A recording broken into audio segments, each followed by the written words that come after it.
Oxford, of course, the Oxford medicine you can use.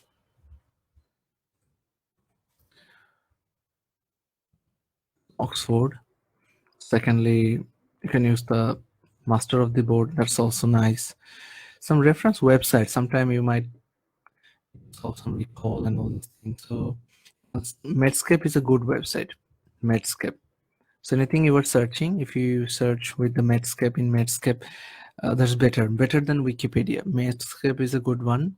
Another one is, Up to Date, another good one. And also there's a lot of things you will find in NICE guideline. Sometimes for the references, Davidson is also a good book. Suggestion from the renal system. Okay, you try to cover the theory. Then afterwards, covering the theory, you try to cover the 1700 banks. That's one you cover. So these are the main things. Plab is easy exam, so no worries, guys. So theory, 1700 banks, these are important. And some of the latest recalls, if you can just keep eye on, but you will seem like most of the things are covered. And we'll try to conduct 1-2 recall classes as well if necessary before your exam. So before your exam, we'll try to conduct 1-2 classes, like I think Dr. Ifat and I think Dr. Sana. They are going for the March actually, and rest are going for the November. So before March, we'll try to arrange a special recall class, like 2 recall class we'll try to arrange. So don't worry about that. Okay. So before your exam, we'll try, like maybe end of February, we can try 2 special recall classes to cover up some of the important recalls. And recall classes probably we can use the Skype as well, okay, during taking that class, so that it would be more interesting and interactive at the same time. So let's just go this renal medicine. So in the renal medicine, a lot of topics you can see, as you can see. But one more suggestion, everyone. A point where everyone's stuck is the investigation. So what are the different investigations of the renal system? There is X-ray, there is ultrasound, there is CT scan. Okay, there is IVU. Okay, so these are some of the testing system. Radio contrast, some of the tests are there. Okay, vesico-ureteric reflux is a condition. So for you, that IVU, DMP, DMSA, these things could be some of the tests. Okay, so please keep eye on. Like, so I have a suggestion: the investigation of the renal system. If you have time, in that case, you can check one time from Davidson, like especially the investigation section, because some people get into trouble with the renal system. Like you can see renal stone, like normally X-ray, then ESWL, PCNL, like so a lot of stuff are related to renal system. So those you need to know probably. So here they're talking about the urine and urinary tract infection. I hope so. It would be an easy one. So hematuria is a super high yield topic. At any level, if you go, this renal system is super high yield topic. But I'm not sure they have discussed about the investigation separately or not. Yeah, a few things are here, like urine microscopy, RBC, you understand, hematuria, RBC, infection, WBC, cast. If red blood cell cast, of course, is AGN, high likely. WBC cast, pyelonephritis, infects WBC cast. Okay, glomerular, this condition, chronic kidney disease, you might get some glomerular cast and some crystals. To be honest, with those names, actually, in med school, questions regarding that. But what are the investigations? Are all those are more important than this. Okay, so here are a few things: urinary infection, loin pain, visible hematuria. Both are important. Urinary infection, loin pain, hematuria, all are important. So since urinary tract and urine, this thing is coming first, so let me start it with the urine. Let me start it with the SM. Like lot of things I'll try to involve here. So asymptomatic bacteria, urea. So this is a condition you all know. So if there is asymptomatic bacteria, actually what you should do, that's very important. Asymptomatic bacteria. So in case of asymptomatic bacteria, just give me a second.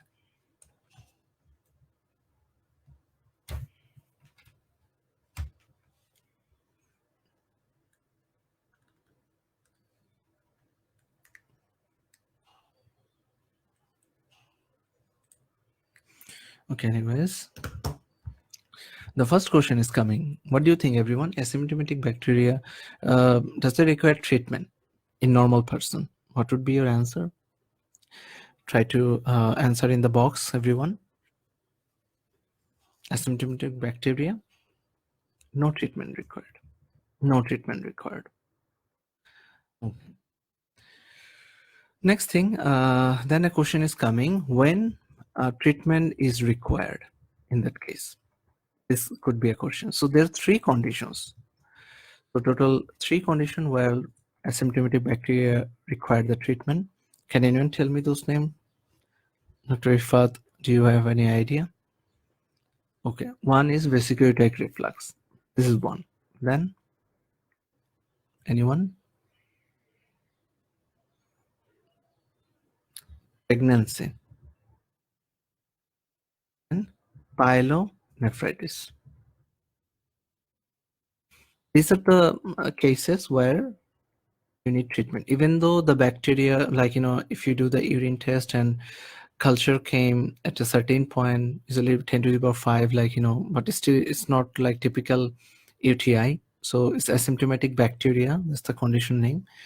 So does it require treatment? That's the question. Normally, no treatment required. As you can see here, there is no treatment that is required.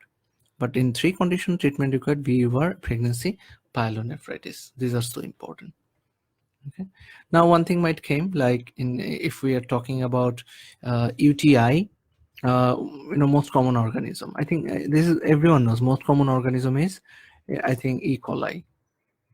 Now a question can come, like, other organisms. So please check any book, like, you can check Oxford, must have any book, like what are the other, like Proteus, Pseudomonas, Klebsiella, blah, blah, blah, lot of things. In alcoholics, which is more common? Klebsiella is probably more common in alcoholic, but it can be also ended up with some lung abscess as well. So that's another keynote. So sometimes some extra points, and out of them, the Pseudomonas is much more dangerous. So let's get into this one. As you can see, urinary tract infection, they came up with could be symptomatic, asymptomatic. Okay, another thing, they will divide the, like the UTI, like as upper and lower. What do you mean by upper? The kidney and the upper part of the ureter, that is the upper. Means a pyelonephritis. Is this upper or lower? This is upper. What do you mean by lower? Lower means the typical lower part of the ureter that is involved. The typical UTI, the bladder, the urinary, like, lower urinary tract infection. And that's more common, lower urinary tract infection. Upper urinary tract infection could be pyelonephritis. Upper urinary tract infection, pyelonephritis. In pyelonephritis, there are three triads. I think all of you know that. So there is fever, loin pain, and dysuria. What do you mean by dysuria? Dysuria means like, increased frequency of micturition, or features of urinary tract infections, whatever you say. And an extra feature in pyelonephritis is renal angle tenderness.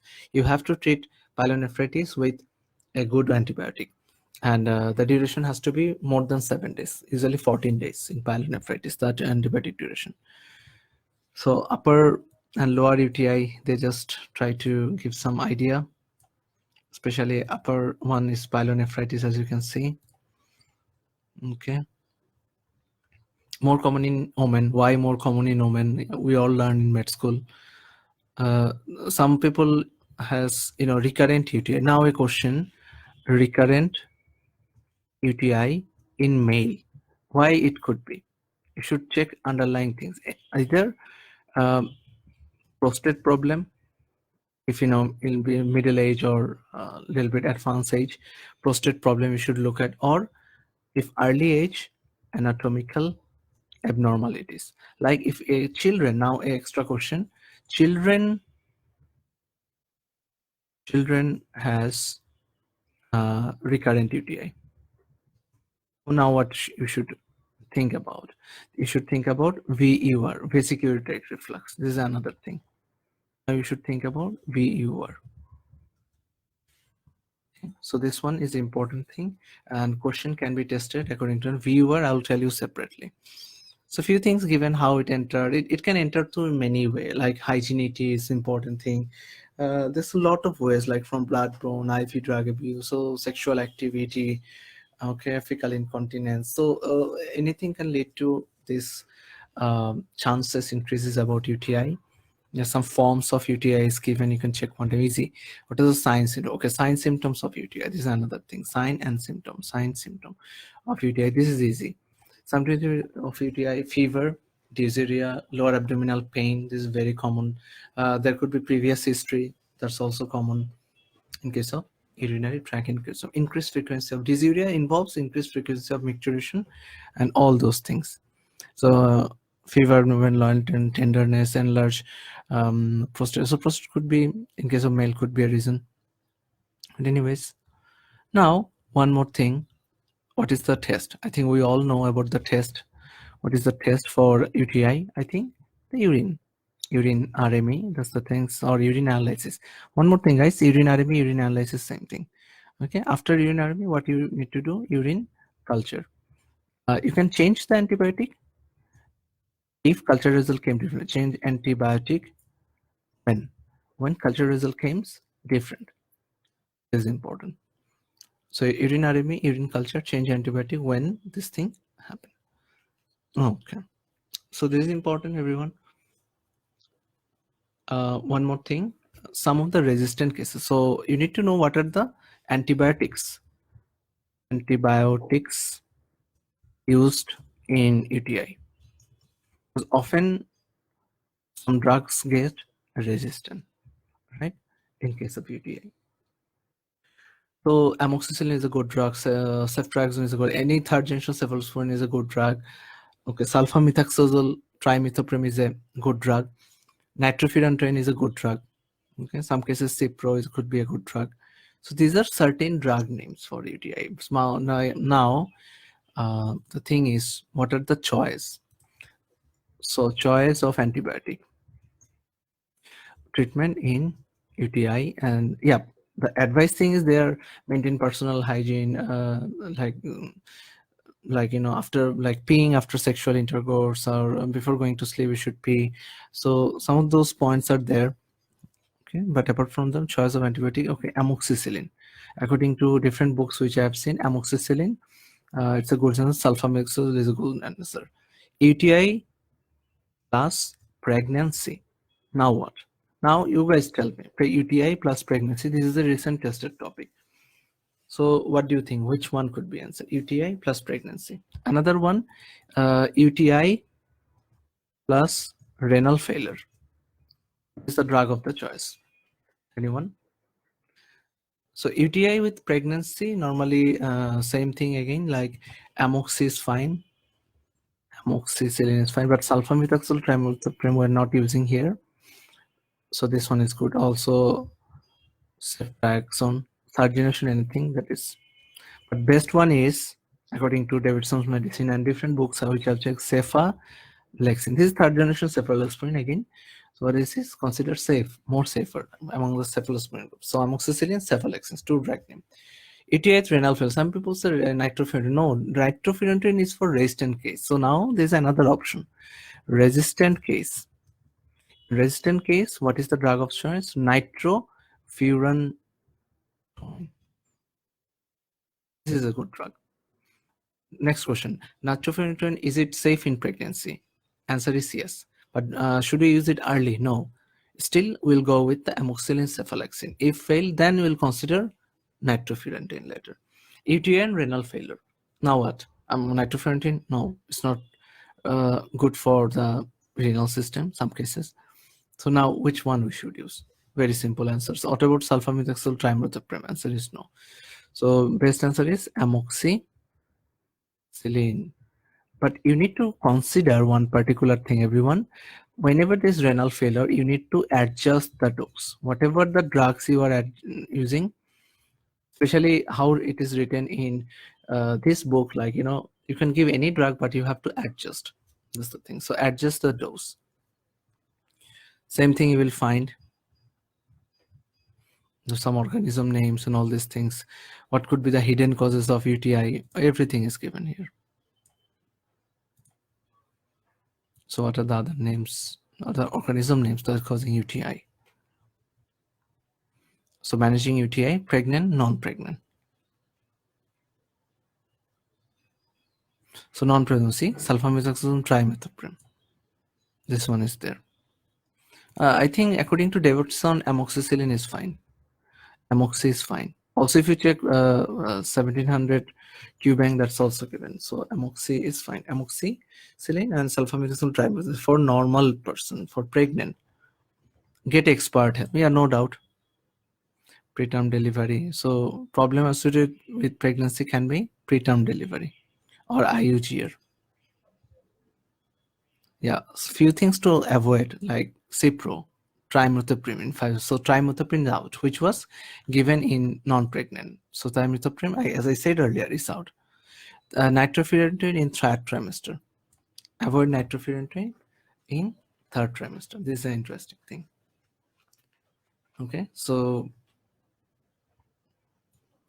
I think the better drug could be pregnant women. I think I told earlier, amoxicillin and cephalexin. I think we should write this to name. Amoxi and cephalexin.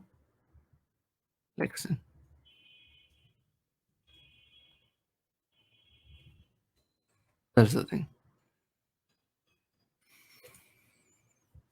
7 days course. In case of Maine, this could be the course. But I think some male cases, I think the duration could be a little bit more long.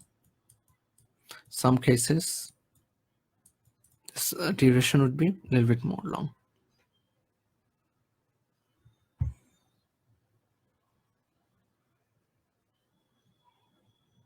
Anyways, urinary tract and the tuberculosis features, dysuria, this thing. So just check one time. Acid fast bacilli you have to do eventually. Yeah, and the treatment similar like TB. So we get into the next topic. So our renal system is here. Renal system is 292. Everyone, renal system is given in 292 page, and here is the index. So we just done the urinary infection. After that, we are going for the kidney disease, chronic kidney disease. Okay. Now we'll try to discuss some of the differences between acute and chronic renal failure. So acute renal failure, that's happened sign. Chronic renal failure. Nowadays, it is not told as chronic renal failure. It's called chronic kidney disease. Chronic renal failure, it is developed days to weeks. Like this one takes time, months to years. Example, diabetes mellitus. See, it takes a lot time, years even. Diabetes mellitus is a good example. Acute renal failure, burn patient. That's the thing. So diabetes mellitus and the burn, there could be severe vomiting, severe diarrhea. I remember during my internship, I found a patient. He was young and his creatinine was high, so I was worried, why is suddenly so high? How come? So then the rest of him, they said, it's because of the diarrhea, because he's having severe diarrhea. That can lead to kidney failure as well. The volume that is relevant. So this is the important thing, chronic kidney disease, and in both cases there could be oliguria, anuria. These are some of the features. Chronic kidney disease, bone affected, vitamin D synthesis affected. Okay, a lot of things. We got anemia because of synthesis problem of RBC and all these things. So fatigue, all these things would be involved. So it's a syndrome, acute kidney injury or acute renal failure. but there will be decrease in the renal function. How do you understand decrease in the renal function? Like creatinine level would be increased. So increase creatinine. It's important thing. Oh. Rise in creatinine more than 16 microgram per liter within 48 hours.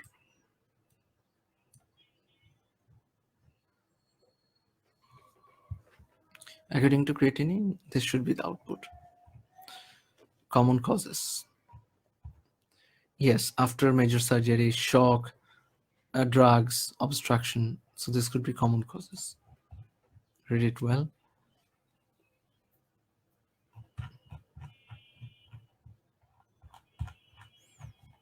So acute kidney disease going on, acute renal failure. So they will tell pre-renal, renal, post-renal. First of all, renal means it is some kind of intrinsic or solely which is related to renal disease. Post-renal, any obstruction. Like what? Like a prostate. Prostate cause obstruction. Now kidney would be affected by backflow. And decreased perfusion to the kidney. So there could be a lot of causes. Decreased perfusion maybe. How? Volume is not coming to the kidney. Like hemorrhage. Blood is going out, proper volume not coming. The patient who those are in shock. Sepsis, drugs. These all are important.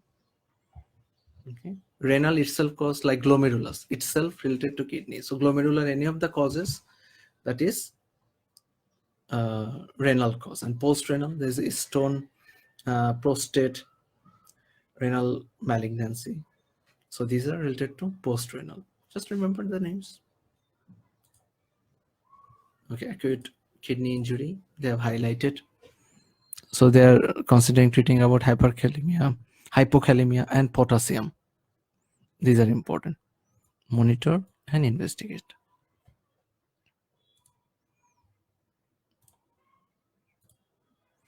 So they came up with management. So you have to correct the volume status, fluid balance. This is most important. Fluid balance thing. Okay.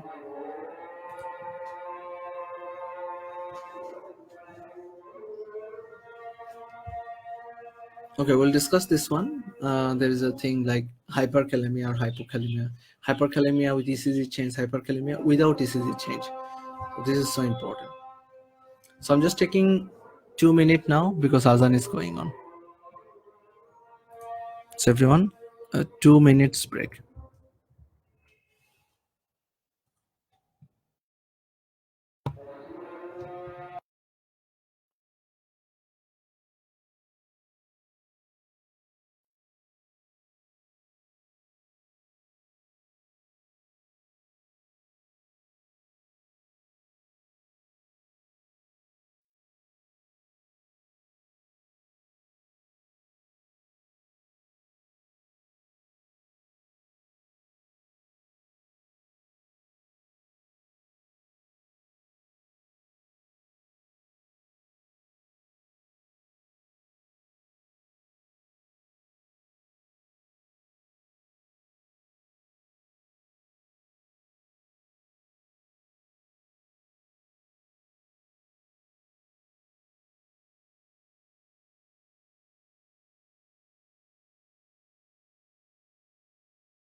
Okay, everyone, I'm back.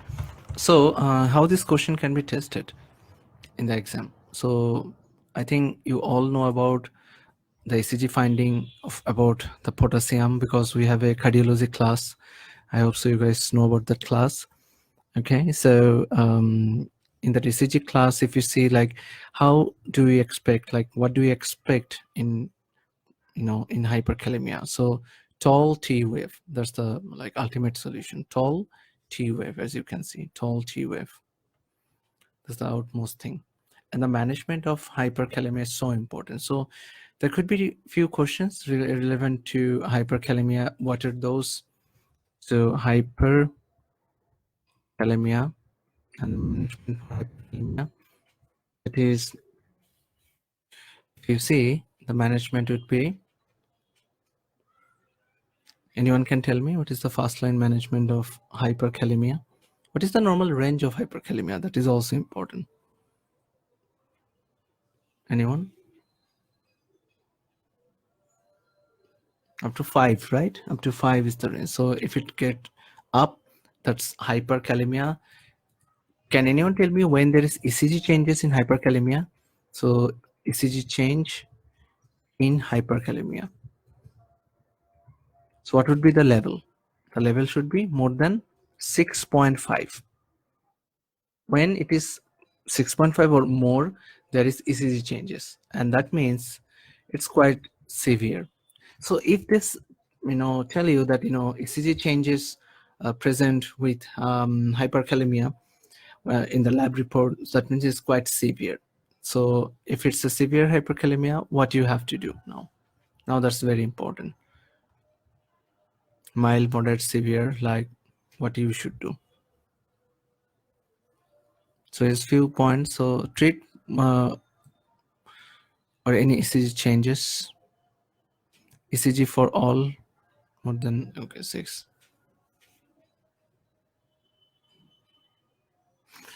So if it is severe, I want to treat this condition with calcium gluconate. Here it is given, if you see. Gluconate. Often this one is tested. Okay. And at the same time, a few other things like insulin, glucose, salbutamol, these things are used. Why salbutamol? It causes intercellular potassium shift. So there are a lot of points like severe cases calcium gluconate, and the rest are quite similar, conservative. If extremely serious, you have to go for dialysis rather than waiting. So hyperkalemia. So I just like to show you little management. I think a little better the management. I feel the management is not good given in the Oxford. Say a concern if more than 6.5 or more, that's a concern, that's severe. So you need to settle down with calcium gluconate and monitor very well. Okay, what if it is less, like less than 6.5? It's situation under control. Even in 6.5, these things you have to give. But if it is less than 6.5, then what? Then diet is important. Diet, low potassium diet. Do you know that fruits and all these things containing potassium? So in that case, you should avoid these things. So cis SA inhibitor and spironolactone and all these things, if they're taking these drugs. There was a question, which one of the following is the most potent drug that is causing hyperkalemia? So there was in the option, it was given spironolactone, SAE inhibitor, okay, spironolactone SAE inhibitor, and another one is digoxin. So which one do you think is more potent? The answer is SAE inhibitor. According to master of the board, it is given that the most potent drug that is causing hyperkalemia is SAE inhibitor. Okay. So you have to cease these things. This is a primary thing. You can use nebulized salbutamol, IV insulin and glucose, or any dextrose, IV calcium gluconate if necessary, if it is severe. Calcium resonium powder, this is another thing. And all failed, dialysis. That's the thing. So there's the treatment of hyperkalemia. You need to keep eye on the ECG. So ECG finding is not a good news. Please write this line. ECG finding of hyperkalemia is not a good news. In your life, so far, those hyperkalemia you have seen, most of them are the electrolyte reports. So mostly it's common with electrolyte reports. The ECG changes very hardly came, unless it's so serious. Renal replacement therapy. So it's a dialysis basically. So dialysis is important. Like if there is chronic kidney disease, even in acute kidney disease, you can go for dialysis. Like prolonged acidosis, all medical treatment failed, pericarditis, uremia. So uremia means again the kidney is involved probably somehow somewhere. Persistent hyperkalemia. So this could be some of the indication for doing renal replacement therapy. Okay. Now I would like to tell you one two extra question. So very common stuff after dialysis. What do you think? That is hypotension. It's so common. There could be electrolyte problem. Electrolyte related problem could be there. There was so hypotension is very common because dialysis is done. A lot of fluids been exchanged. So that is very common. There's a question if after post dialysis. So post dialysis, read separately. If you find anywhere post dialysis related matter, mostly it's a surgical thing. Any post dialysis related matter, what you should do. So depends on the complication. If the complication is hypokalemia, in that case you monitor the hydration level.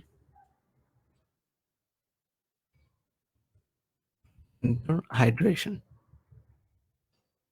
This is important. Post dialysis plus hypokalemia, monitor the hydration status, because after dialysis is very common. If it is due to fluid, then manage the fluid with proper guideline. If it should be hypotension. I wrote hypokalemia. Hypotension. If it is hypertension, what to do? Diuretics, no, it's contraindicated. Diuretic, because already fluids are being lost. If you give diuretics, more fluid will be lost, patient would be in shock. So now the thing is, if there is post dialysis hypertension, in that case, ACE inhibitor you can give, ARB you can give, CCB you can give, diuretics is contraindicated. Choice is CCB. I took an interview because I also do some hosting. So one time I get chance to interview a very famous nephrologist. So I asked this question, like, post dialysis hypertension, what are the drugs should be? So he said, like, it depends on the lot of comorbid aspects. But if other comorbid aspects are under situation, in that case we should use CCB. So that's important. Okay, so a lot of points are given. Chronic kidney disease. I feel it's not very nicely given. Chronic kidney disease. Let me see. Okay. Let me show you from Master of the Board, I think. So if you go there and see the chronic kidney disease, I think you will find it much more nice way it's been discussed.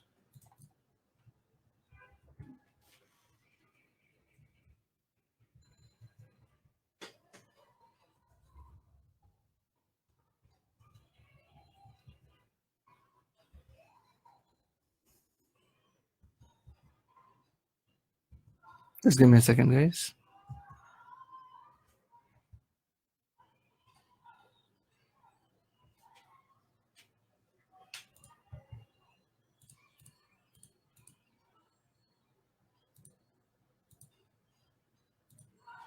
See, these things are given in more nice way. Acute kidney disease, chronic kidney disease, more nice way they have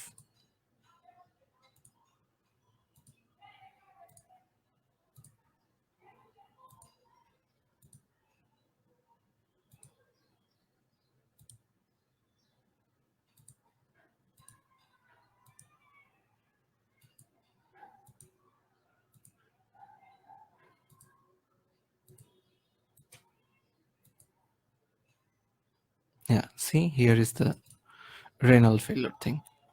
So that is not nicely given in Oxford. So in chronic kidney disease, chronically defined as a kidney failure, need dialysis transplantation. But anyways, these are certain points. Like what are the features of uremia? Uremia is a feature of renal failure. There are a lot of features of renal failure, right? But these are the some basic features like metabolic acidosis, fluid overload, the kidney is in risk. Okay, like renal encephalopathy. So there could be coma even in kidney cases. Hyperkalemia. This is a feature, a gross feature of kidney failure, and pericarditis at the same time. Okay. If you go down, now there are manifestation of features. Like why anemia in renal failure? Because loss of erythropoietin. Erythropoietin is not produced properly, hence lead to anemia. Hypocalcemia, that's all very obvious. Bleeding, because of the uremia, platelet does not work well. Infection, uh, because the body resistance is down, you can understand. Pruritus, yeah, itching is very common. Hyperphosphatemia, phosphate normally cleared. Here probably it's not cleared in some cases. Hypermagnesemia also can happen. And endocrinology wise, low testosterone, erectile dysfunction, these things can happen at the same time.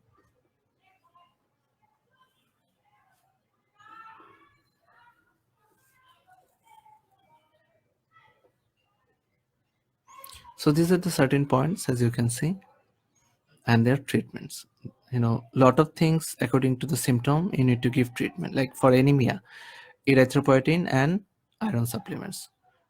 Hypocalcemia and this. Bleeding, these things. So please remember this particular thing.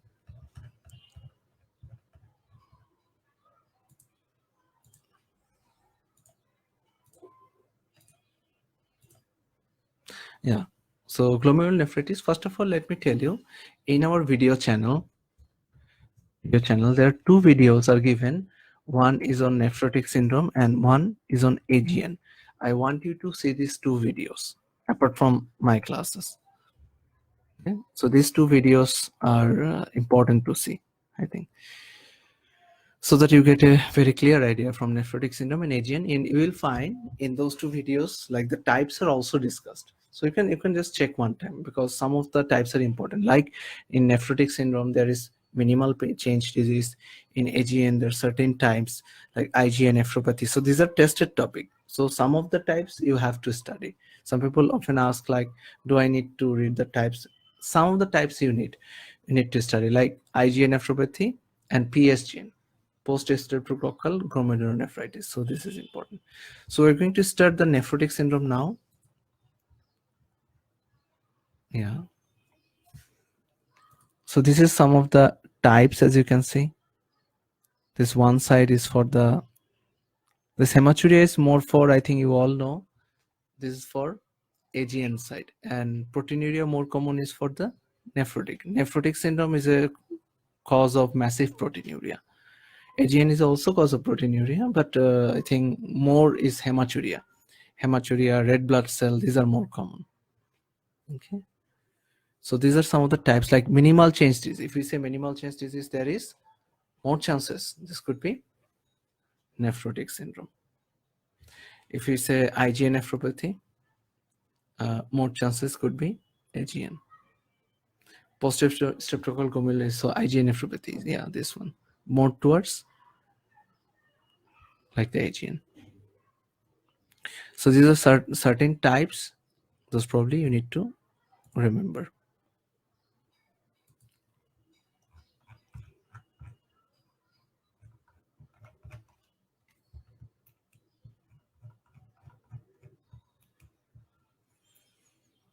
Yeah, in general, they have given investigation. See, so we all know about some of the differences between AGN and nephrotic syndrome.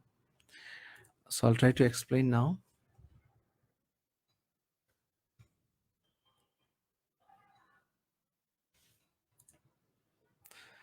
So few things like nephrotic syndrome and AGN.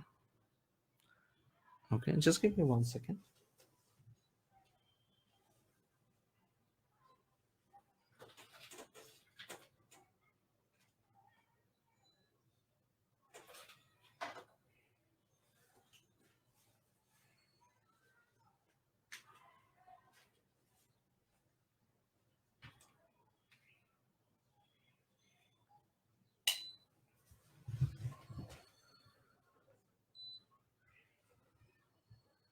Okay, everyone. So as you can see, nephrotic syndrome versus AGN. Let's first start it with the clinical feature. So the clinical feature in AGN mostly will find hypertension and hematuria. These particular things are very common. So hematuria, how do you understand in the lab? Lab, it will be shown as RBC and RBC cast. Okay, a clinical feature of nephrotic syndrome, you will find a small baby with limb swelling, face swelling, all these things. These are manifestation of nephrotic syndrome. But pathological wise, there would be proteinuria. That's the main thing. This is the cause of massive proteinuria. Okay, so this is so important. Okay, in nephrotic syndrome, there could be hypercholesterolemia at the same time. So that one you should remember as well. And the lab is showing WBC cast more. Here, RBC cast more. So you also have to do ASO titer, because often seen AGN, there is history of any infection, like 7 days before there is sore throat or upper respiratory infection. These things are common. Okay, so protein loss occurs in both, but I think massive protein loss in nephrotic syndrome. Okay, AGN also has protein loss, but hematuria is a more common feature. So in the treatment, very interestingly, in the treatment, mainstay of nephrotic syndrome treatment is prednisolone. Okay, if there is hypertension developed, you will give some antihypertensive. ACE inhibitor could be a good drug, or ARB. And see, more protein are lost. So in the diet, many people made this mistake in nephrotic syndrome. The diet is high protein diet. In AGN, that not that much protein is lost, so we give low protein diet. Okay, in both cases, one thing in the treatment that is common, avoid extra salt. Okay, so that could be. Prednisolone can be also given in AGN cases. Okay, AGN also have hypertension, so this hypertension is treated with ACE inhibitor is a fine drug. Okay, so this one probably you can remember. And sore throat history is present in which two groups? This is the extra note, guys. Sore throat history is probably presented PSGN, post-hysterotrophic glomerulonephritis, and IgA nephropathy. So these are the two important things. How to differentiate AGA, and when you will see those two videos, I think more conceptions will be cleared. Okay.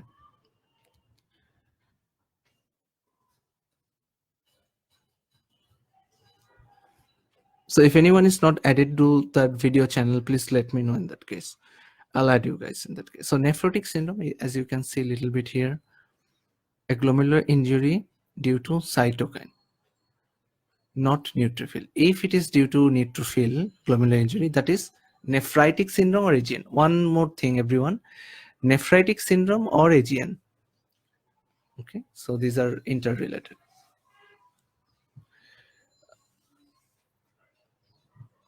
Proteinuria, massive proteinuria, generalized edema. Remember the previous test, increased risk of developing peritonitis. When I was a student, one of my friend, he was from another medical, select medical. So he said one of his friend got very good marks in the final professional exam because a nephrotic syndrome case and there was abdominal distension. So he put that case like as a complication of nephrotic syndrome. So many people don't know that a lot of infections are very common, especially peritonitis. Okay, so he established that case and he got excellent mark in the exam. So this I just remembered that one. So the peritonitis, this is so important. As you can see, hypertension can happen in some. So don't get confused. Nephrotic. So if I made this statement, nephrotic does not have hypertension, it's a wrong statement. It can happen. Hypercoagulable state, that's common. So hypercholesterolemia. In future, there could be chances of thromboembolic manifestation, very much possible for nephrotic syndrome. Okay, hypercholesterolemia. Okay, hypogammaglobulinemia and fatigue cast. Anyways, these are some of the point. And what about nephritis? See, this is itis, nephritic or AGN. This is something related to neutrophil. Then hypertension, periorbital puffiness, oliguria, hematuria. These are the more common features. And neutrophil predominant. And RBC cast is a key finding, key feature. Okay, so this is the thing. Yeah, this one I like. The previously which I just show here, more nicely given.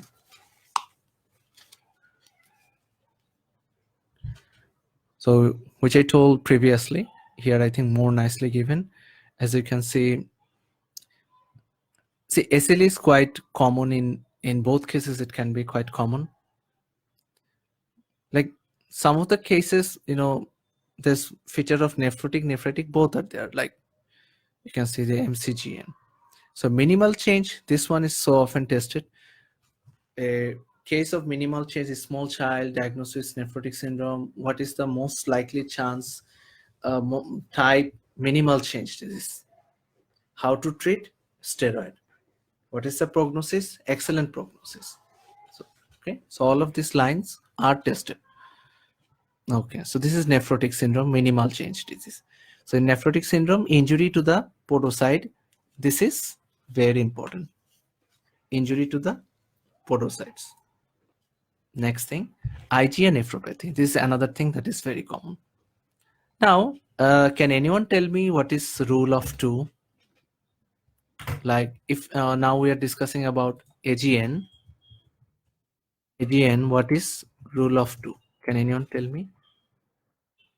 Like there is a sore throat history. And rule of two means 2 days prior is right in the same way. Upper respiratory tract infection. In one case, 2 weeks prior. Upper respiratory tract infection.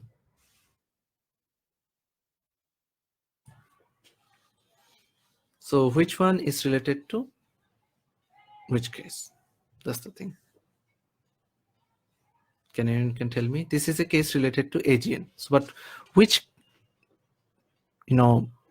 topic which type I'm talking about from the AGN? There's a lot of types. If you see this one, either of any one of the type, IgA nephropathy, PSGN. So I'll give you two options, IgA nephropathy and PSGN. These are somewhere related to both of them. So 2 days prior is a IgA nephropathy. 2 weeks prior. So this is mostly related to PSGN. Okay, so this is the thing. PSGN. AGN, rule of two, sore throat and all these things. Okay.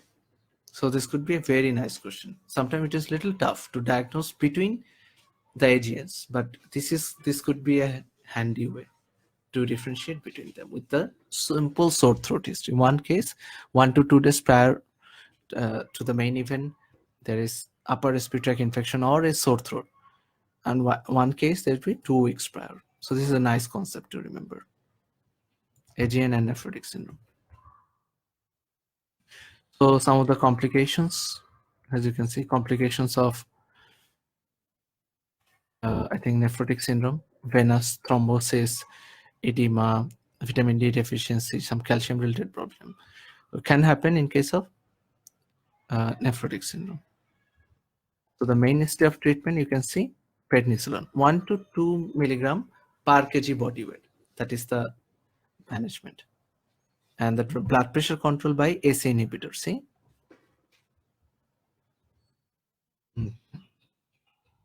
Extra thing. Causes of glomerulonephritis associated with low serum count. This is nice to know. So if you can take a picture, that is fine. Or you can play the video again later and see this one. So see, PSGN is there, and you will find low complement level, because with low complement level, sometimes they ask in the question, or in the lab they give some findings. So PSGN has low serum complement level. Okay. So see, like, things are not given well here. Some of the investigation things are given. Okay, one more thing. Initial test for AGN nephrotic syndrome, you do urine analysis. Okay, that's the most important. Urine routine microscopic examination. That is the most important test. But some cases, this is not enough.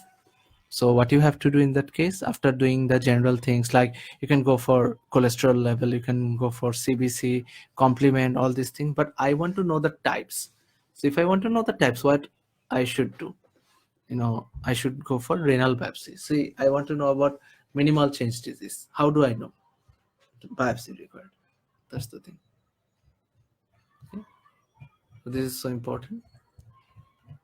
Few info about biopsy, renal biopsy given here, but this one is not required. Okay. Nephritic, like as I told earlier, the features would be hematuria, hypertension. These are the few things. Yeah, proteinuria, but it's not a gross, it's mild, 1+, and 1 to 2+, and 4+ for nephrotic syndrome. Most common type of glomerular nephritis, IgA nephropathy. Okay, so this is the thing.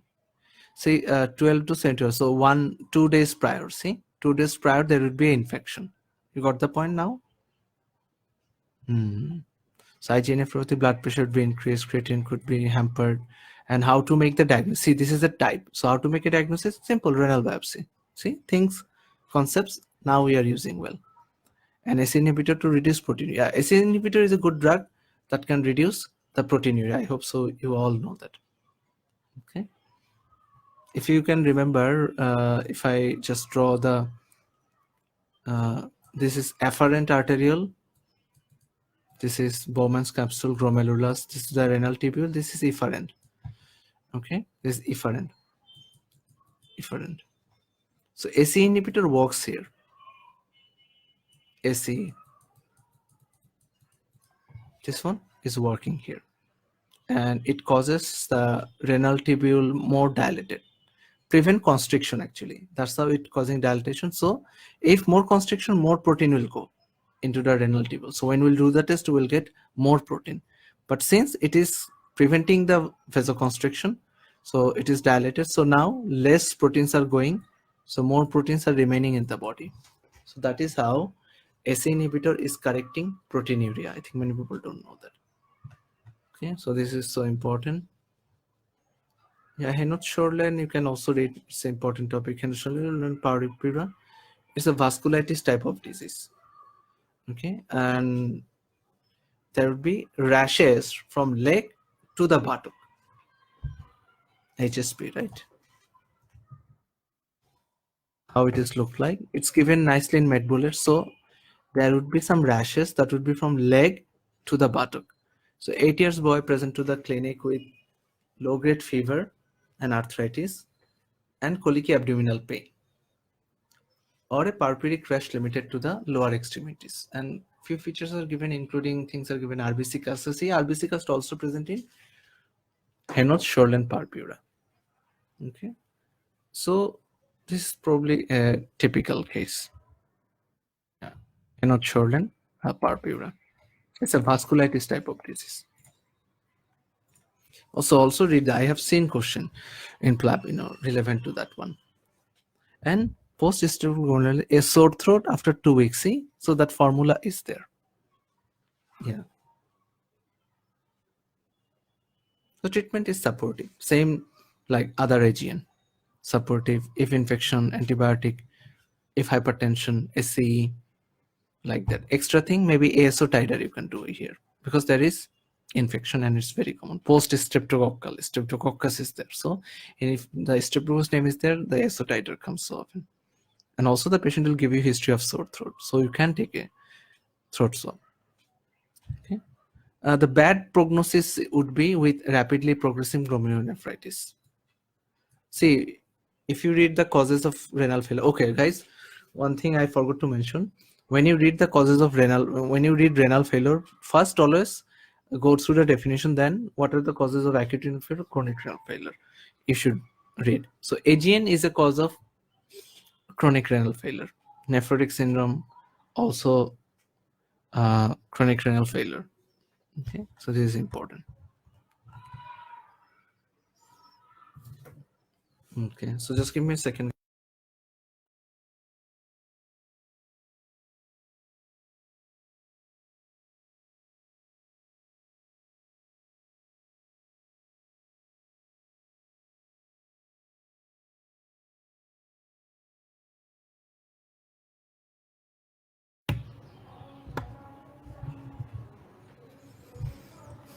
Okay, everyone. So that's the thing I was talking about, nephrotic and AGN. Read it very well. So here's the main triads. So always read the triads. So proteinuria, hypoalbuminemia, edema, I think hypercholesterolemia. That is missed. 4 things. Lemia. Tetrad actually. Now things will be easy for you. See, these are the features. Now looks familiar. Edema, all these things. So in the management would be reduce the edema by taking less fluid, salts restriction. Okay, all these things. If necessary, you can give diuretics and all these things. Okay, albumin infusion if necessary to correct proteinuria. Might need a biopsy. Why? To rule out the types. In children, minimal change disease most common, and also steroid is there. Also reduce proteinuria. How? A simple drug, S inhibitor. There could be some complication like thromboembolism or thromboembolic manifestation. Okay, you should be aware of this thing, like stroke, and this thing can happen. If this thing happened in any way, if acute case, heparin. If acute case, uh, handled well, later you can switch to warfarin. Okay. And also hyperlipidemia. See, cholesterol level increases. So you can give some drugs which might reduce the cholesterol level. So a lot of things here symptomatic. What is the mainstay? Can anyone tell me so what is the mainstay of treatment of nephrotic syndrome? Anyone? What do you think?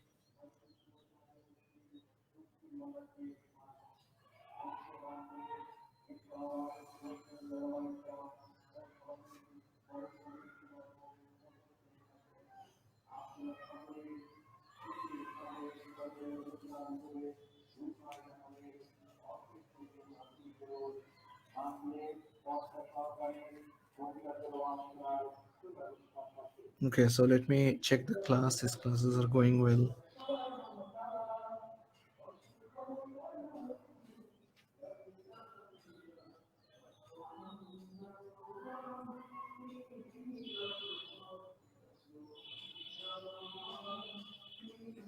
Okay, fantastic. Some people are, I don't know who is came up with mic, no station.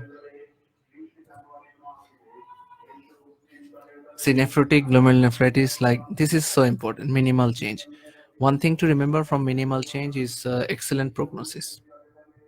Excellent prognosis if you treat early. That's the thing.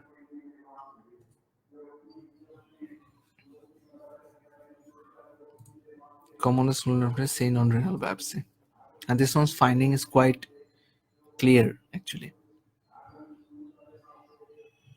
There's another one membranous. Up to that level, I don't think so it's necessary. You can check one time. If you see that 2 videos which I'm talking about, nephrotic and nephritic syndrome, your all confusion would be clear. And also in that video, the types has been given as well. Okay, next up, see, what are the causes of chronic renal failure? So this is diabetes is another cause, hypertension another cause, AGN another cause. So all the chronic diseases for chronic renal failure. What is end-stage renal failure? How do I understand end-stage renal failure? Can anyone tell me? How do I understand end-stage renal failure? When GFR is less than 15, GFR less than 15 and ultrasound showing what? Bilateral contracted kidney. So one thing, GFR less than 15. Second thing, bilateral contracted kidney. And there could be underlying diseases, big diseases as well, often. So one of these big diseases we can see diabetic nephropathy. Diabetes is a so common thing. So diabetic nephropathy, which is leading to end-stage renal failure, that is also common. Okay, how do I know? Like pathologically, some podocytes will be injured. That's the thing.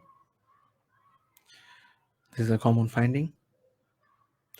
So since diabetic nephropathy, there'll be hyperglycemia, and they just explain the mechanism. Okay. So the main issue here is to control the diabetes mellitus to prevent microalbuminemia. Losing protein is not a good thing. And also blood pressure to reduce with ACE inhibitor. So few things are quite common. And in the diet, salt restriction, with protein restriction, those are there. New lupus nephritis. See, it's a big topic. Lupus nephritis. Often it comes, not so often it comes in exam. So better you just learn about the SLE well and know one thing, that lupus nephritis is a serious condition or more advanced level condition in a SLE patient. So SLE nephritis we considered as serious SLE, serious SLE condition. It has also, I think, grading, like, yeah, here if you see class 1, class 2, which has mild changes. ACE inhibitor for renal protection. Class 3 and 4 requires immunosuppression, like by immunosuppressive drugs, like what? Cyclophosphamide, rituximab, mycophenolate mofetil. This one not needed here. Multiple myeloma. See, multiple myeloma can end it up with renal problem. How? There is a mnemonic, old crab. Give me 1 second. There is a nice mnemonic, old crab, for multiple myeloma. What do you mean by old crab? You can see this crab. This is old. By beard, you can understand. So old age, calcium elevated, crab C, renal failure. So it came in the renal failure chapter, so you can understand anemia and bone pain. Also, I just want to tell you it's more common in male patients. Maybe this crab is also looking male crab, I think. Not sure. Not expert on crabs. So, but old CRAB. Please take note. 15 seconds to take note.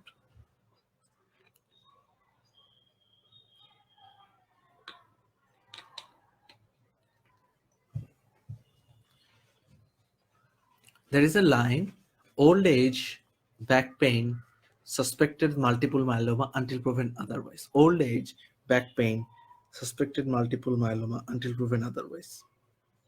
Okay. And what type of anemia in case of multiple myeloma? Normocytic, normochromic, because many cases you will be given lab. So seeing the lab, you have to understand. So initial therapies would be in multiple myeloma. Like, see, steroids are given along with some other drugs. A melphalan in elderly and friable patients. So very nicely given. You can take a picture of this one, or you can use these concepts.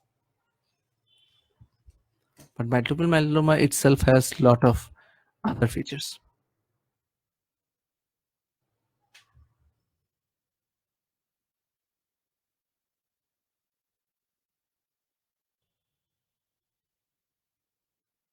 some old notes. The investigation shows few things like this. Bone marrow is very important. Protein would be decreased. Of course, multiple myeloma also is a cause of massive proteinuria. So protein would be lost and calcium increase. So old crab C or this one. Electrophoresis test, urine examination, bone X-ray. Among the treatment, analgesic, bisphosphonate, allopurinol. These are the general treatment. Multiple myeloma is a cancer. So chemotherapy, radiotherapy, these are required, and bone marrow transplantation is most important. So most importantly, as you can see, X-ray showing lytic bone lesion, more than 10% of plasma cell in the bone marrow. That's the feature. Increase M protein in serum and urine. It is causing protein electrophoresis and increase ESR. So all these points, okay, we take a picture here. Let's take a picture and use it later. Here too. Malignant disorder of the plasma. That's why given chemoradio. And due to bone erosion, there's be bone pain, hyperkalemia features like confusion, polyuria. There could be anemia. What anemia? Normocytic, normochromic anemia. Okay, so these are the point for multiple myeloma. Okay, let's get into hemolytic uremic syndrome. Who can tell me quickly which organism is responsible? Big number. Which one? E. coli. Yes, E. coli 015787. So important. So this is a condition where there could be travel history and there would be renal involvement at the same time. Okay, so this is hemolytic uremic syndrome.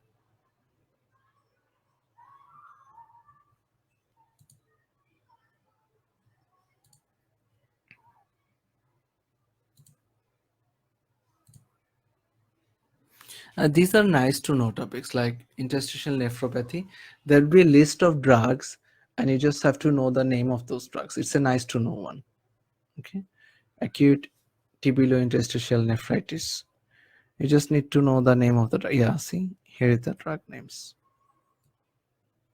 Okay, and the triad.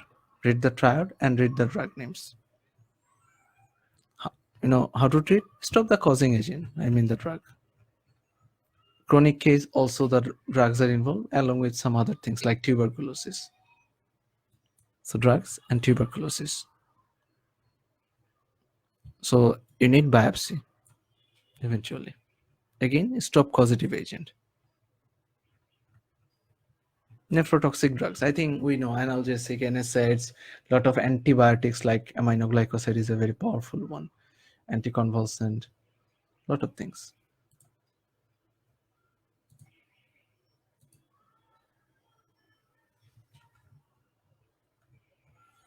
If you use a radio contrast dye, your kidney would be in trouble.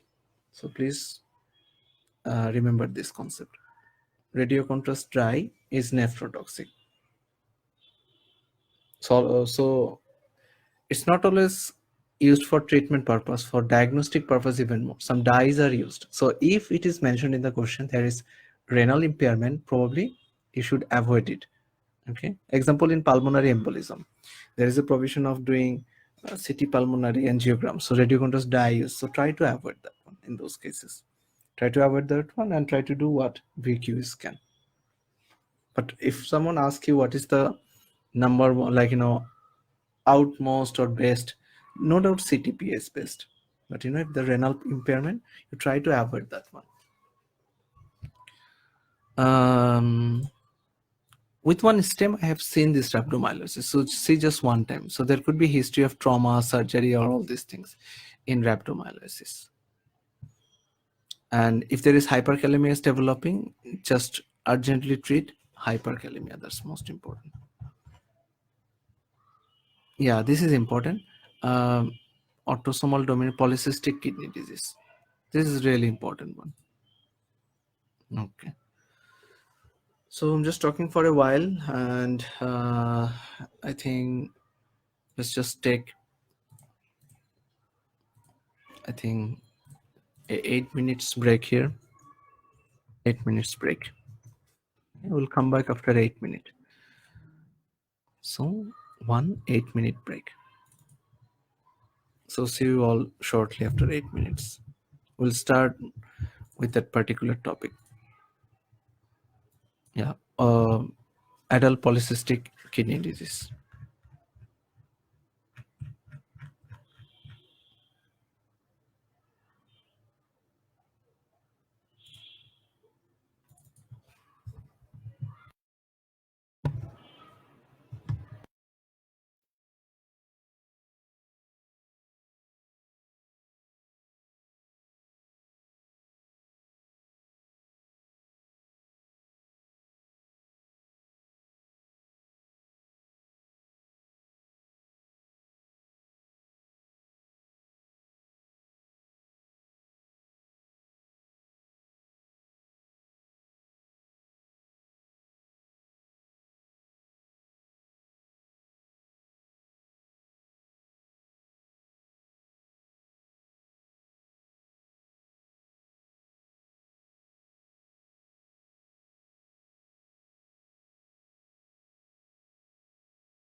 Okay, everyone, I'm back again. So this is the next topic, autosomal dominant, especially polycystic kidney disease. We're going to our next topic is polycystic kidney disease. This is a very high yield topic. So PKD, often it is called. This one is a autosomal dominant. That means it runs in the family. Is the important thing. And very important another thing, like polycystic kidney disease has association with what other disease? This is a exam question, board question, and the answer is subarachnoid hemorrhage, and this particular thing is tested already. So polycystic kidney disease has association with subarachnoid hemorrhage. This is so important. It has association with some other condition association, like there could be some heart problem, some other cyst in the body, some of the other cysts in the body it can be associated with. Okay, so these are the particular things we need to remember. So autosomal domain runs in the family. Special thing, subarachnoid hemorrhage, it can lead to an association with heart problem or cyst in the other part of the body. So this could be some of the association, or if you say complication. Okay, one more thing, what are the clinical features? So it's a polycystic kidney disease. It's a diseased kidney. So your creatinine level and all these things would be up. Patient will feel fatigue. There would be chances of infection, and when you will palpate in a polycystic kidney disease, like especially the kidney areas, it is palpable. So one key thing is palpable kidneys. This is a key thing, palpable kidneys. Okay, polycystic kidney disease, since things are hampered, so renin is released. So more renin, and more renin leads to BP is more. So blood pressure is higher. Polycystic kidney. So this is one of the cause of secondary hypertension. Okay. Another question they can ask you from the genetic side, that with the polycystic kidney disease, how many percentage of the offspring can be affected? The answer is 50%. I hope so you can understand that particular things. Like if autosomal dominant, I think 50% would be the chances of carrier. Okay, if it is autosomal recessive, 25% are the chances of carrier. Okay, so this is about the PKD or polycystic kidney disease. Okay, PKD, just a second. Okay, see, 52-year man comes with some hypertension, hematuria. So hematuria is another feature since it's a diseased kidney, and positive family history. So since it's autosomal dominant, positive family history of hypertension who is on renal dialysis, and paternal grandmother who died of a stroke. So see, polycystic kidney disease can lead to subarachnoid hemorrhage, so stroke. So that history they are giving. His creatinine is normal. Maybe it's the early stage, but often we found cases with creatinine higher. Ultrasound of the kidney shows numerous black spots on the kidney parenchyma, as you can see. Okay. These are some of the points. So loin pain, abdominal pain, mass palpable, loin pain, hypertension, hematuria, yeah, like kidney infection because immunity reduced, kidney is not functioning well, and in future renal failure. So these are some of the features. CT scan, or sorry, MRI will show finding like this. This is important. So polycystic kidneys is another way of presentation. So these are the clinical features.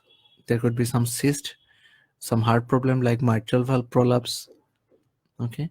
One more thing, the polycystic kidney disease I'm talking about is adult, but there is another version, infantile, but that is autosomal recessive. This is an interesting thing. Okay. So what is the ultimate treatment? Ultimate treatment, initial treatment is supportive. Ultimate treatment is you have to do transplantation. There's no other way out. Okay.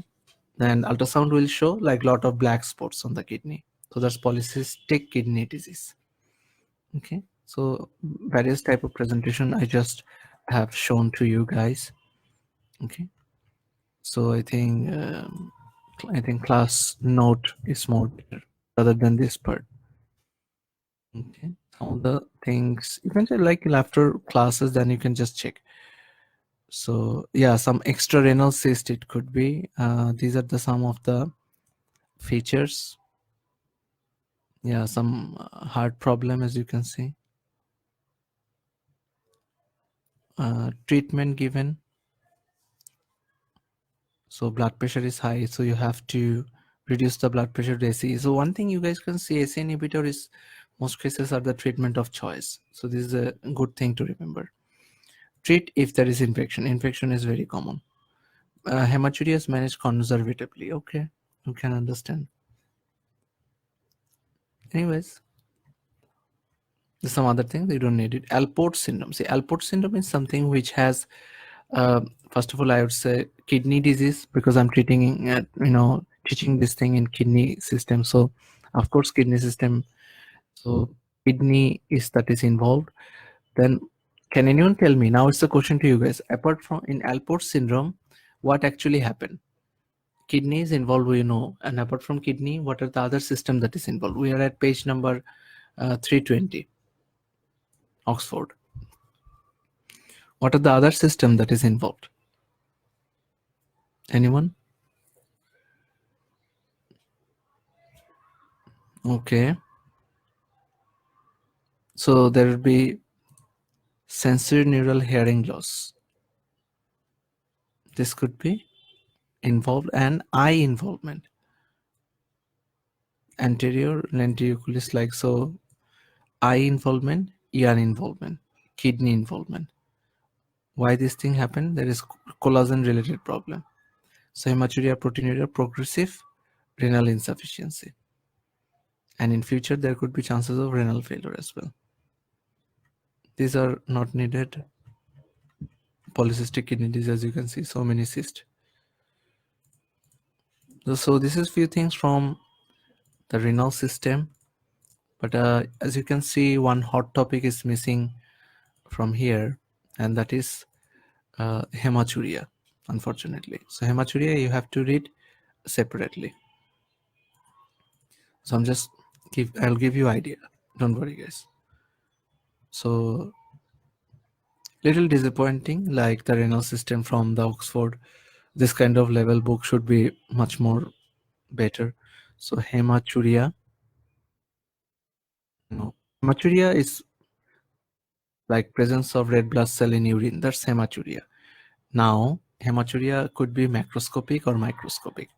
So let me tell you about hematuria. Hematuria is so high yield, but it's not present in Oxford. So hematuria, so this is important. So it could be macroscopic. So which you can see in naked eye, that's macroscopic. And there's another version, microscopic. So there's two versions, which can't be seen in normal eyes, but if you do the test, you will find it. So what are the investigations and all this thing? The very first one is always the urine RME. Okay, then any other thing next. So again, the hematuria thing, it could be painless.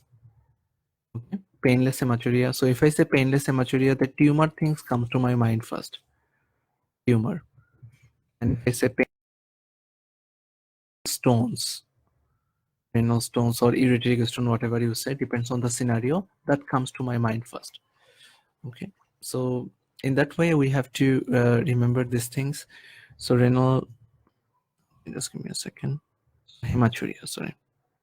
After hematuria, I'll show you renal stone. Maybe that is also missing from here.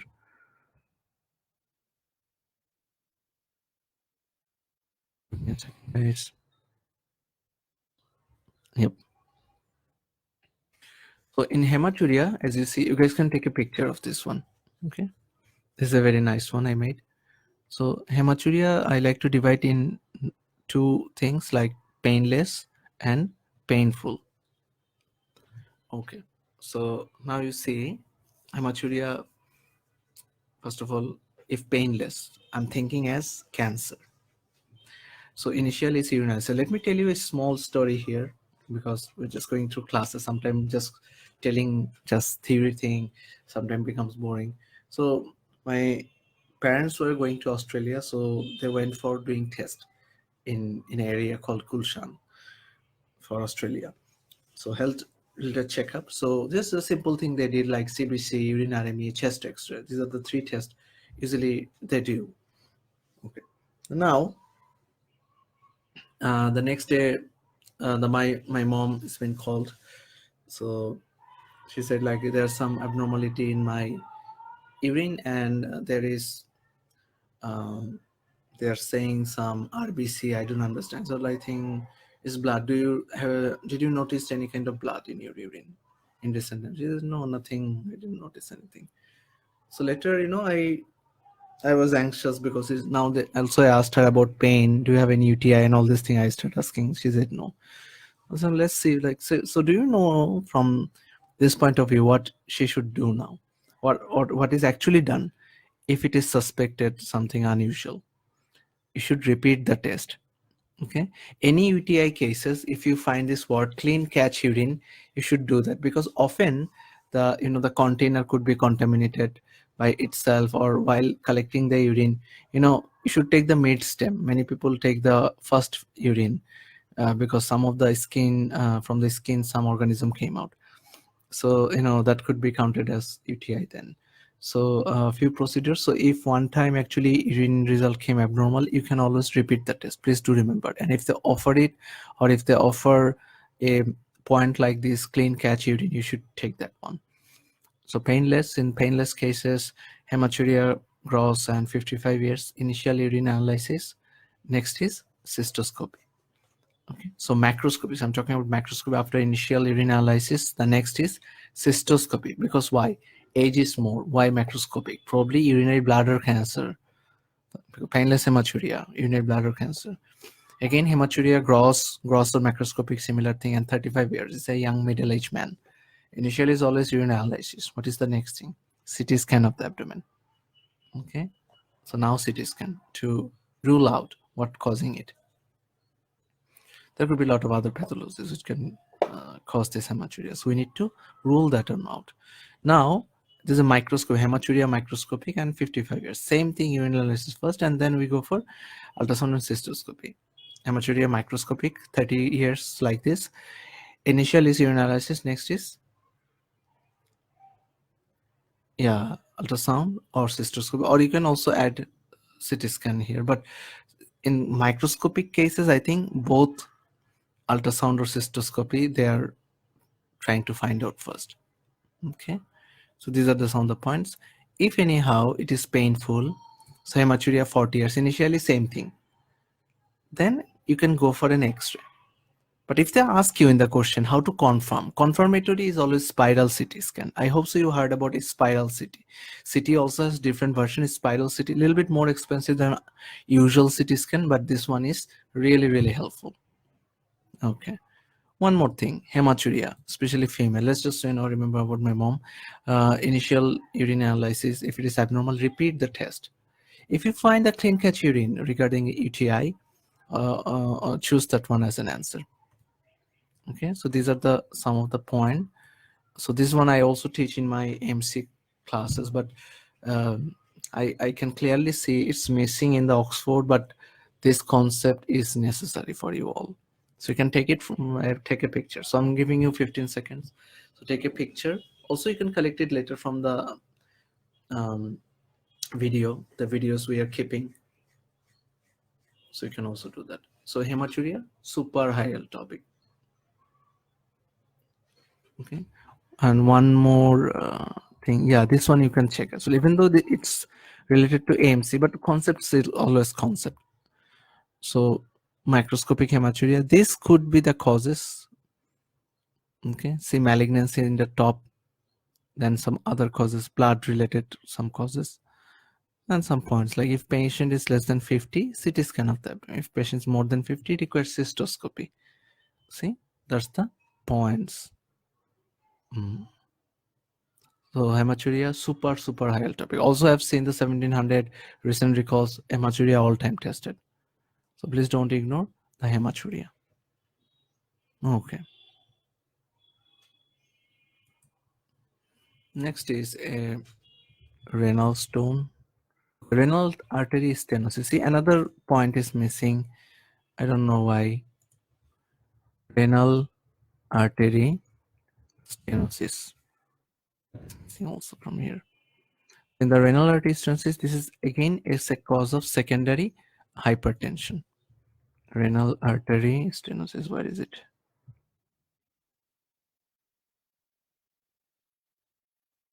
Just give me a second, guys. Renal.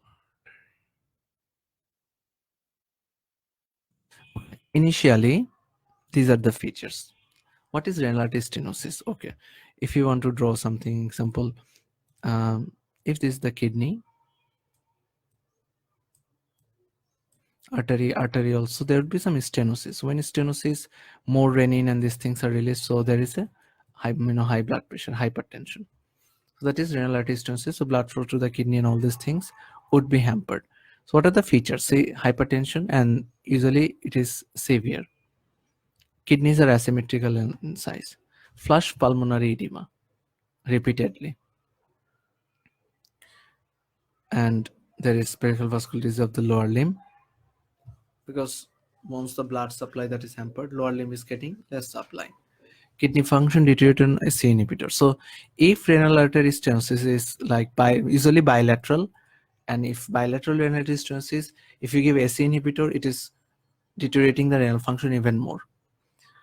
Okay, now here is the thing. Some people are confused. Like doctor is telling SC inhibitor, sometime to give in renal failure, sometime not. I'm clearing this doubt. Renal failure, in any renal failure, you can even use SC inhibitor. When up to even grade 3, even you can use the SC inhibitor. But if grade 4 especially, or if I say grade 5, end stage renal disease, you shouldn't use probably the SC inhibitor. Okay, so that's the point. Like normal cases we can use, but if it is extended too much, you can't use. Bilateral renal stenosis is a serious case. You can't use SC inhibitor. It will deteriorate the function. But sometimes you might be in trap. They might ask you this question. What is that question?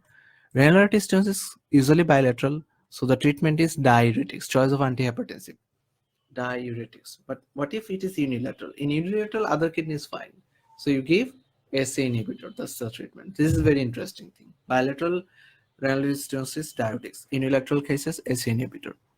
This is so important. Okay.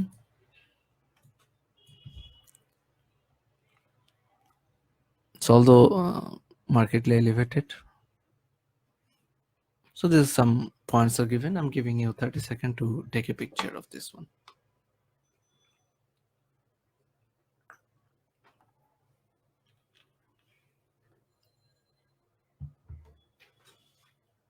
Okay, so one more topic. So take a picture, guys, with mobile.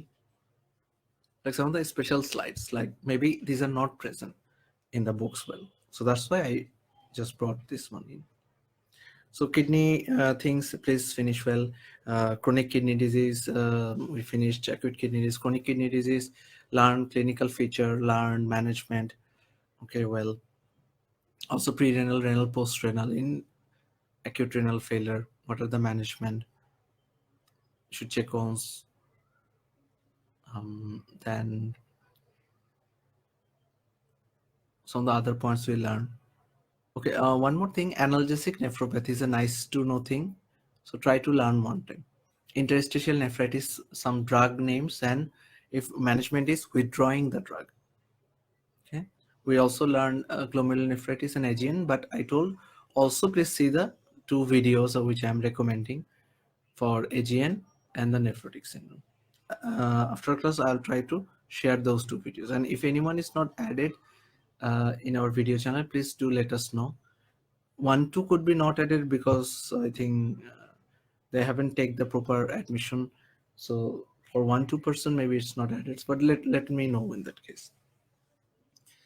Okay, so these are the points, and we started with the investigations. Investigation you need to learn. Okay, viewer, see, and one more thing. Yeah, viewer, I just remember vesico-ureteric reflux, you should also know. Viewer, I'll show you a slide now. Viewer, yeah. So viewer, how it would be tested. Again, this is a case would be given. How this case would be given? A very small baby, like not very small, like around example 3 or 4 or 5 year, he's having repeated urinary tract infection, and he's a baby, male child. So why he is having repeated urinary tract infection is because maybe there is some anatomical abnormalities. And when you do the some test, only X-ray is not enough, so you have to do IVU. So some dyes are used, you can see. And do you think, is it a normal kidney? What do you think, guys? Is this a normal kidney? Please response. What do you think? Is this normal? No, right?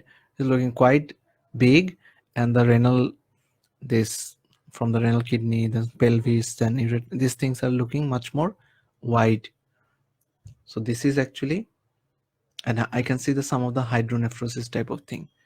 So what happened actually in VU were vesicular reflux. Whenever this word is used, reflux, it means backflow. So what happened here? Because of the urine can't be cleared properly, so there is backflow of the urine. When backflow of the urine, it comes and start compressing these areas, this extra coming back urine, and that is causing renal scarring. And C, extra urine is like a reservoir or culture media that gives rise to infection. So renal infection, reflux, backflow of the urine, which leads to infection. So the baby will be presented with recurrent infection. See, whenever your kidney is not functioning well, the renin started to release, and causing hypertension. So far what we have seen, most of the renal cases we treat with ACE inhibitor. So same thing here, we also treat with ACE inhibitor. Okay, so that's the most important thing. Treatment of choice like DMPA, that is a treatment of choice. This is common in children, reflux of the urine. Recurrent UTI is very common. Just a second, guys.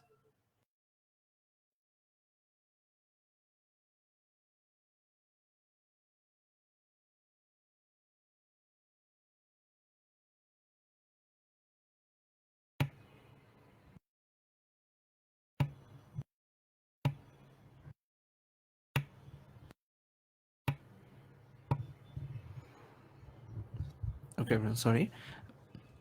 So recurrent UTI in children, why it is happening? Because of reflux. What is the choice of test? Initially, we can do some X-ray related tests like IVU. Ultimately, DMPA is a treatment of the choice. An ACE inhibitor, because hypertension is developing. Why developing? Because excess renin release. Why excess renin release? Because kidney function is deteriorating. Okay. And how to treat the hypertension? With ACE inhibitor. Okay.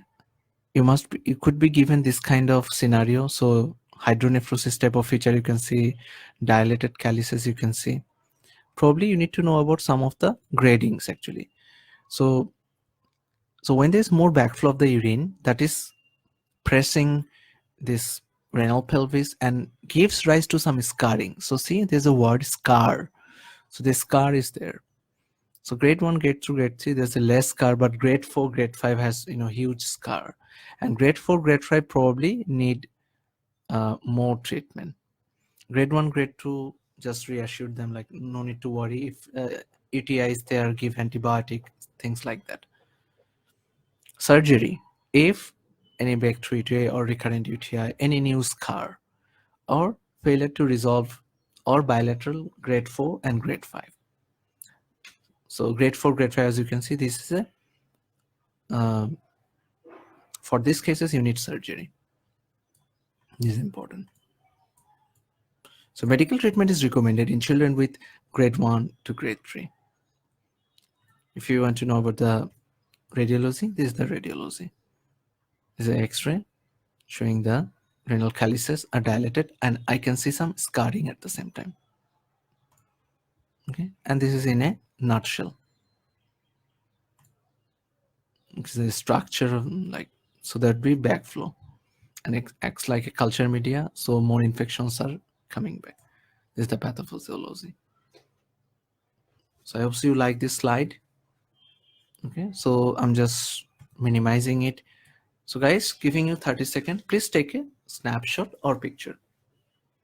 Use it later or take a print. If you have a printer, take a printout. So some of the extra things which is not present in the Oxford, so I have to cover it as well. One more thing left. Yeah, Renal stone.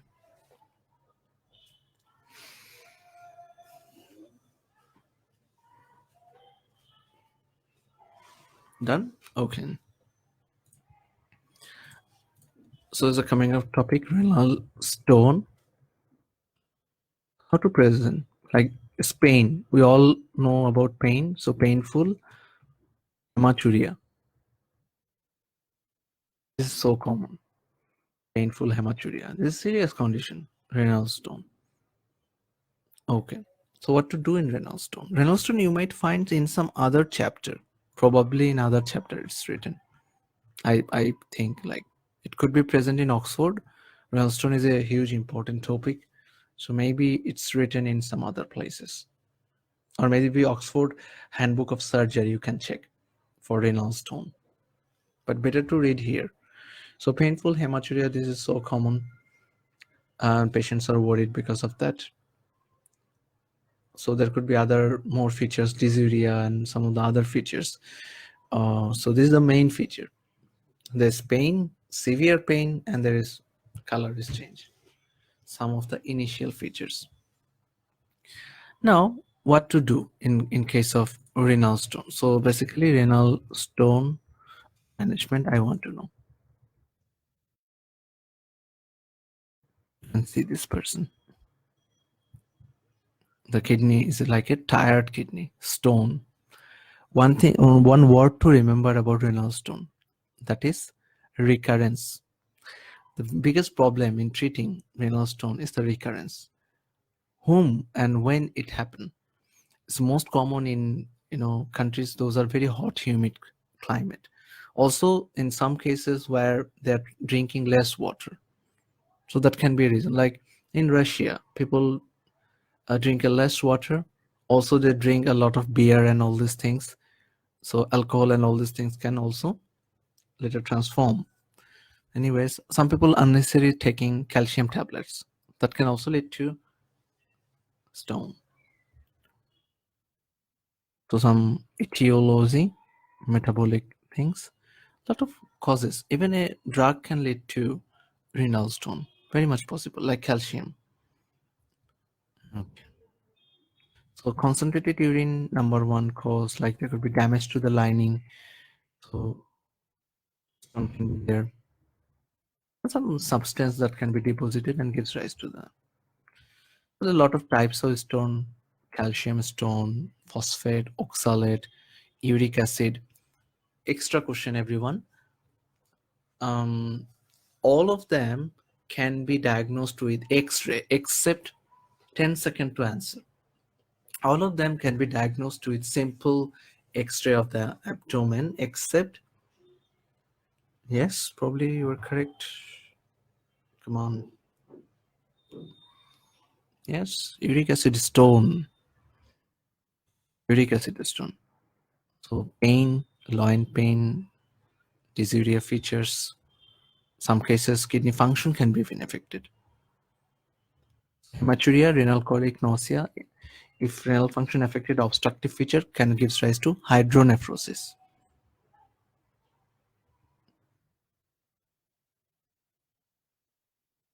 So there are a lot of ways. Like normally you do X-ray, IVU, all these things you can do, but eventually you need probably spiral CT. Best way to diagnose is spiral CT. Yeah, you control the pain. You try to control the pain first. If your patient is in pain, always tell them, like always give them some painkiller.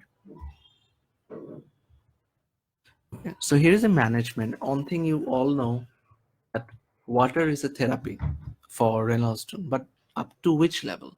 Up to 5 millimeters. Some people confuses millimeter and centimeter.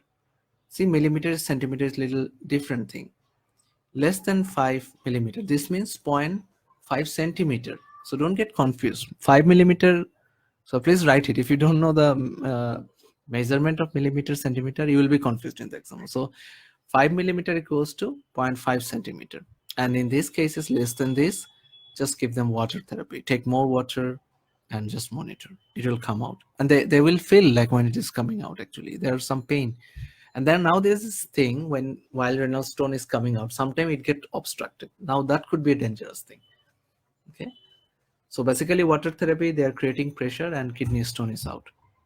If it is in the renal pelvis somehow and less than 2.5 centimeter, you go for a procedure called ESWL, extracorporeal shock of therapy, most popular therapy. More than 2.5 is PCNL. Anyone knows the abbreviation? What is PCNL, guys? Percutaneous nephrolithotomy. Yes, good. Ureter. So if it is upper part of the ureter, same thing, ESWL. But if the size is much more bigger, PCNL. Lower size, ESWL. Little bit more bigger size. See, one more thing. Lower half of the ureter, there is a new thing. This is called Dormia basket. So they just remove the stone and just hold with a basket, some kind of basket-like thing present in the, with the instrument. So it's called Dormia basket. And the bladder less than 3, more than 3. So less than 3, this is the management. More than 3, this is the management. Okay. So please, I'm giving you a time again to take a picture of this management. This is also not present in Oxford, unfortunately. Maybe you will find it in renal stone in Oxford surgery, but not given in this way. Okay. So also advices. So read the treatment plus the advices. You can see Davidson as well for the advices. There's some advices for renal stone. What to do, what not to do. Okay, so that one was also not covered.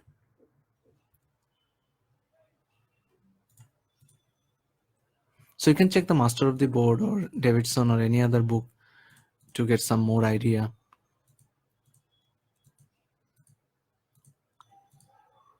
Hyperkalemia is so important, guys. Read it well.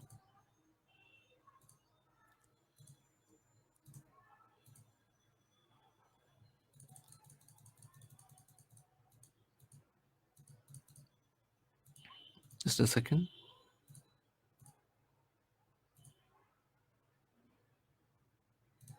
Yeah, this one I think I taught in musculoskeletal. If not, then just check it one time. Polyarteritis nodosa. It is a vasculitis type of disease again.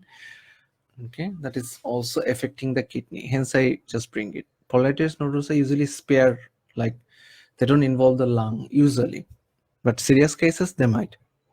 So some of the features are there. Why I'm telling about polyarteritis nodosa suddenly? Because it involves the kidney system, but the other systems are also involved. Okay, you need to remember that.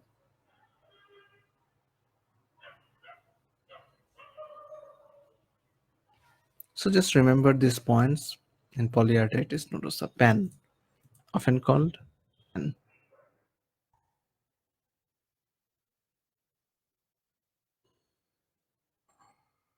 So in case of PAN, initial test is ESR and C-reactive protein, but the more accurate test is renal biopsy or sural nerve biopsy. So this one extra thing to remember: renal biopsy or sural nerve biopsy. What is the treatment of PAN?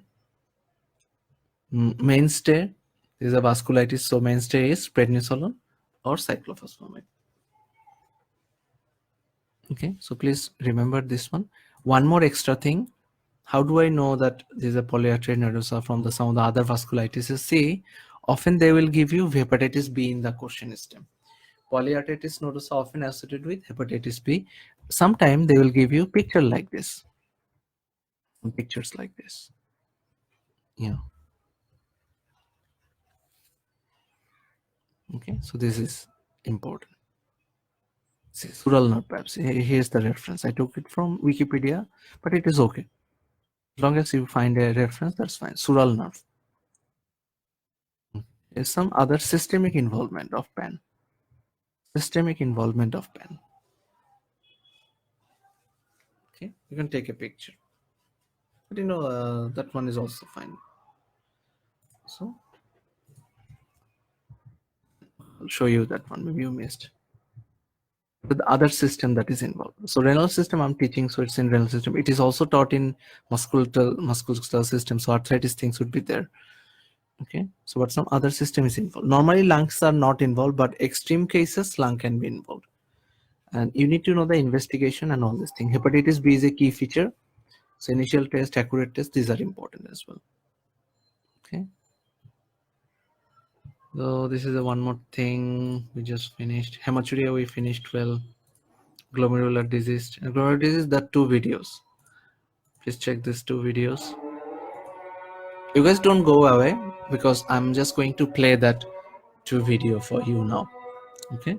So this live class would be over, but stay with us.